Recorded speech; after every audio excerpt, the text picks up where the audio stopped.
Maraming salamat po sa pagtangkilik ng ating video. Hinihikayat ko po kayong mag-like and subscribe para ma-update kayo sa susunod na nakabanata. Tara at umpisahan na natin. Hayop ka, kalalaba ko lang nito kahapon, makasabi ka ng madumi ito sa paningin mo ha? Isip ni Daryl sa kanyang sarili. Magsasalita na sana siya ng kanyang opinyon sa mga sinabi ni Giselle nang hatakin siya palayo ni Alex Armstrong. Malapit silang magkaibigan noong high school pa lang sila. Nagkaroon na rin ng ilang pagkakataon kung saan nakipagaway at nag-cooking classes ng magkasama. Mukhang si Alex lang ang nag-iisang hindi nandidiri kay Daryl ngayong gabi. Matapos hatakin si Daryl sa isang tabi, iniling ni Alex ang kanyang ulo at sinabing, "Bro, sinasabi ko as ayo, isa ang tulad ni Giselle sa mga uri ng babaeng hindi natin dapat nilalapitan. Naghahanap ka ba ng sermon at kahihiyan sa ginawa mong iyong kanina?" Hindi na nakapagsalita pa rito si Daryl at tumawa na lang ng mahina. Uminom at kumain silang lahat ng hindi namamalayan ang mabilis na paglipas ng gabi. Maging si Giselle ay tipsy na rin kaya nang pilitin ng kanyang mga dating kaklase, kinuha niya ang mikropono at kumanta habang dahan-dahang sinisway ang kanyang katawan. Naging mahinhin at kaakit-akit ang kanyang itsura sa mga sandaling ito na mas lalong nakapagpabighani sa mga lalaki na nasa kanyang paligid.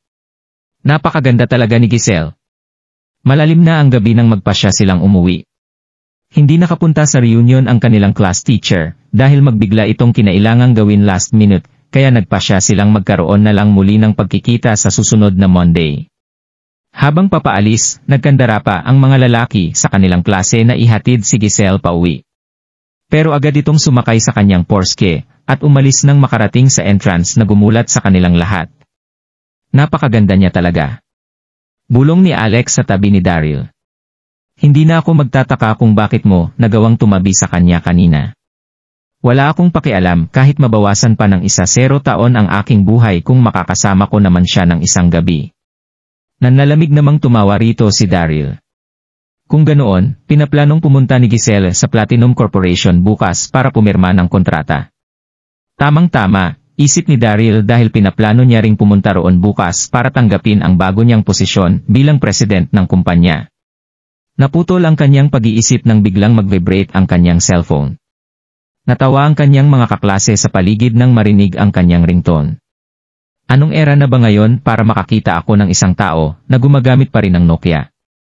Mabilis na sinagot ni Daryl ang tawag matapos makita ang nakadisplay na numero rito. Bago pa man siya makapagsalita, agad niyang narinig ang boses ng kanyang biyenan na si Samantha sa kabilang linya. "Alam mo bang ngayon ang taunang reunion ng aming pamilya, Daryl? Gusto mo bang hintayin ka pa ng buong pamilya namin bago magsimula? Pumunta ka na rito ngayon din." Dito na napatili si Daryl, nakalimutan na niya ang tungkol sa family reunion ng mga Lindon. Agad siyang sumakay sa kanyang scooter habang nasa harapan ng kanyang mga kaklase at mabilis na umalis. Pero kahit nagawa na niyang makalayo sa mga ito, nagawa pa ring marinig ni Daryl ang boses ng mga babae niyang kaklase na tumatawa sa kanya. Isang Land Rover ang makikitang nakapark sa gate ng isang high-end residence na matatagpuan sa Bihai City. Isang magandang babae ang makikitang nakatayo sa harapan ng sasakyan, habang naiinip na tinitingnan ang kanyang cellphone.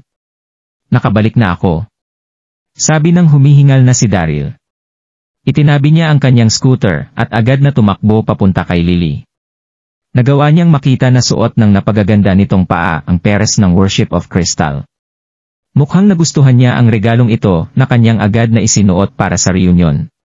Pero nanalamig siyang tiningnan ni Lily at sinabing, "Sasabihan na kita ngayon pa lang, ngayon ang taunang reunion ng mga Lindon, kaya mas maigi kung ititikom mo na lang ang bibig mo roon at ilayo ako sa kahihiyan." "Oh," sagot ni Daryl. Hindi pa tuluyang nakakasakay si Daryl sa sasakyan nang makarinig na naman siya ng isa pang reklamo. "Wala ka bang suit, Daryl? Hindi mo ba alam kung gaano kalaking kahihiyan ang madadala mo sa pagsusuot ng mga mumurahing damit na yan?" Walang awang tinanong ni Samantha. Nakasuot naman si Samantha ng isang short dress na nagpakita sa angkin niyang ganda. Makikita ng sinuman ang pinagsamang maturity at pagiging kaakit-akit ng kanyang aura sa sandaling makita nila ito. Isa siyang magandang tanawin na agad makakakuha ng pansin sa kahit na sinong nasa kanyang paligid. Tahimik naman itong binaliwala ni Daryl. Agad na nagalit si Samantha nang makita ang walang pakialam na si Daryl. "Bingi ka ba talaga o tanga? Tingnan mo kung gaano kakaship, parang naging sumpa sa ilang henerasyon ng aming pamilya ang pagpapakasal mo sa aking anak. Huwag ka nang magalit, Mom. Sabi ni Lily habang dahan-dahang nagdadrive ng sasakyan. Paanong hindi ako magagalit? Sabi ni Samantha habang dinuduro si Daryl. Inuutusan kitang magpunta sa marriage registry pagkatapos ng okasyong ito at mag-apply ng divorce. Ayaw na kitang makita na pakalat-kalat sa pamamahay naming naiintindihan mo. Hindi makapagsalitang umupo roon si Daryl. Noong mga sandaling iyon makikita ang higit sa 100 mga sasakyan sa labas ng bilya na pag-aari ng mga Lindon, at ang lahat ng mga sasakyang ito ay itinuturing na mga luxury cars. Puno na ng tao ang hall ng villa nang makarating si Lily at ang kanyang pamilya. Ilang mga tao rito ang lumapit para makipagkumustahan kay Lily pagbaba nito sa sasakyan. Itinuturing ng lahat na bato si Daryl sa mga ganitong okasyon, walang kahit na sino ang may gusting kumausap sa kanya. Pero wala siyang pakialam dito, dahil naririto lang naman siya para sumali sa kasiyahan. Kaya sa sandaling ihain na ang handa, agad nang pipila si Daryl para kumain ng kumain hanggat kaya niya. Pero mayroon ding mga tao na mahilig gumawa ng gulo nang walang dahilan, isa na rito si William Lindon. Mukhang mayroon itong hinanakit kay Daryl dahil hinding-hindi niya pinalalampan sa kanyang mga insulto si Daryl sa bawat sandaling magkita silang dalawa. Yuho, hindi ba ikaw ang napakabait na manugang ng mga Lindon, Daryl? Tanong ni William habang naglalakad mula sa malayo, sinadya niyang lakasan ang kanyang pagsasalita upang marinig ito ng lahat. Daryl, nakita ko na ang mga damit na yan sa mga sale noon. Magkano nga ba iyan? $0 bawat isa. Napatingin ang lahat kay Daryl matapos marinig ang mga sinab ni William. Tinitigan nilang lahat si Daryl na parabang isang unggoy sa zoo. Mag-iingat ka sa pagsasalita mo, $19 ang nagastos ko sa mga ito. Bulong ni Daryl. Dito na sumabog sa tawanan ang buong hall. Sinubukan ng ilang kababaihan na panatilihin ang kanilang postura habang nakikisali sa tawanan. Manahimik ka na lang, pabulong na sinabi ni Lily. Naramdaman niya ang muling pagdurog ni Daryl sa kanyang pride. Kung hindi lang dahil sa rules ng kanilang angkan na nagre-require sa bawat isang membro nito na dumalo sa taunan nilang reunion, hinding-hindi niya ito magagawang isama. O ikaw pala iyan, Lily, hindi naman sa minamaliit ko ang pamilya mo. Wala akong pakialam kung $19 lang ang damit na suot ng asawa mo. Pero kung titingnan ang damit na suot mo, siguradong hindi lalampas sa 1,800 ang halaga nito, tama. Hindi mo ba nakikita ang suit na suot ko ngayon? Isa itong tailor-made suit ni Ermenegildo Zegna. Alam mo ba kung magkano ito? Itinaas ni William ang ilan sa kanyang mga daliri sa kamay, at iwinagayway ito sa mukha ni Daryl at Lily. 700,000. Wow! Namamanghang napatingin ang lahat sa suit ni William matapos marinig ang mga sinabi nito. Napatigil ang mga babae at nainggit maging ang mga lalaki sa kanya. Napakagat ng husto sa kanyang labi si Lily, $1,200 nga lang ang nagastos niya para sa dress na ito. Maging siya ay hindi magagawang mangarap na magkaroon ng damit na nagkakahalaga ng 700,000. Naramdaman ni Lily na pinagtatawanan siya ng mga tao sa paligid na parang isang walang kwentang nilalang, dito na nag-blush ang napakaganda niyang mukha.